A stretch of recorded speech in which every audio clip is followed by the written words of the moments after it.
जब हम आज़ाद हुए तब देश के जीडीपी के अंदर लगभग 1/3 हिस्सा बंगाल का हुआ हो, और आज वो घटकर नीचे नीचे नीचे चला गया है। लगभग 3 दशक के कम्युनिस्ट शासन और 1 दशक के तृणमूल कांग्रेस के शासन के अंदर ये ग्राफ नीचे गिरता गया है। अब ना कम्युनिस्ट विकल्प है, ना तृणमूल कांग्रेस विकल्प है। बंगाल को आगे ले जाना है तो मोदी जी का पूर्व उदय का जो मिशन है, पूर्व को देश के ईस्टर्न हिस्से को वो जो ग्रोथ इंजन बनाना चाहते हैं, इसी के साथ ही बंगाल की जनता हमारा सहयोग दे, ये मैं विनती करने आया हूँ। हमारा संकल्प है कि मोदी जी के नेतृत्व में हम बंगाल को फिर से एक बार सोनार बांग्ला बनाने की दिशा में आगे बढ़ेंगे। जब देश आज़ाद हुआ, इंडस्ट्रियल प्रोडक्शन में बंगाल का योगदान 30% था। आज जो गिरते गिरते 3.5% रह गया है। मैं पूछना चाहता हूं ममता दीदी और कम्युनिस्ट पार्टी को, कौन जिम्मेदार है इसके लिए? 30% से 3.5%।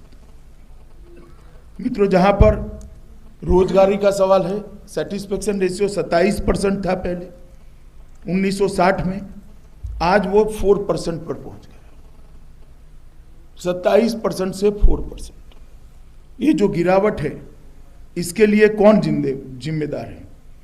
प्रति व्यक्ति आय 1960 में महाराष्ट्र की प्रति व्यक्ति आय से 105% ज्यादा थी, लगभग 2 गुना थी बंगाल की, और आज महाराष्ट्र से आधी भी नहीं रह गई।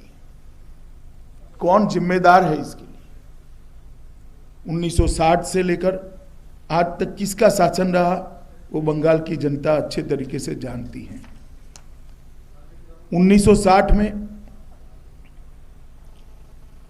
बंगाल भारत के सबसे अमीर राज्यों के में शुमार हुआ करता था, 1 नंबर या 2 नंबर या 3 नंबर। आज वो बहुत नीचे गिरता हुआ दिखाई पड़ता है। कौन जिम्मेदार है उसके? एक जमाना था कि बंदरगाहों पर की आवाजाही 42% बंगाल में होती थी। आज देश की आवाजाही के लगभग 10% तक बंगाल रह गया है। कौन जिम्मेदार है इसके लिए? 1950 के दशक में देश की फार्मा इंडस्ट्री में लगभग 70% फार्मास्यूटिकल प्रोडक्ट्स का प्रोडक्शन बंगाल में होता था, जो आज गिरकर 7% रह गया है। 70% से 7%। कौन जिम्मेदार है इसके लिए? पंजाब का और बंगाल का जूट उद्योग बहुत महत्वपूर्ण था, जो रोजगारी भी देता था, किसानों को भी संबल प्रदान करता था। जूट उद्योग भी आज बहुत सारी जूट मिलें बंद है और कागज पर चल रही है। इसके लिए कौन जिम्मेदार है, मैं इसको पूछना चाहता हूं।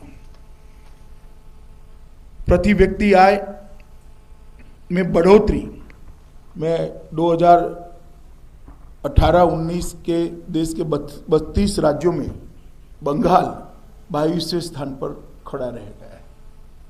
कौन जिम्मेदार है इसके लिए?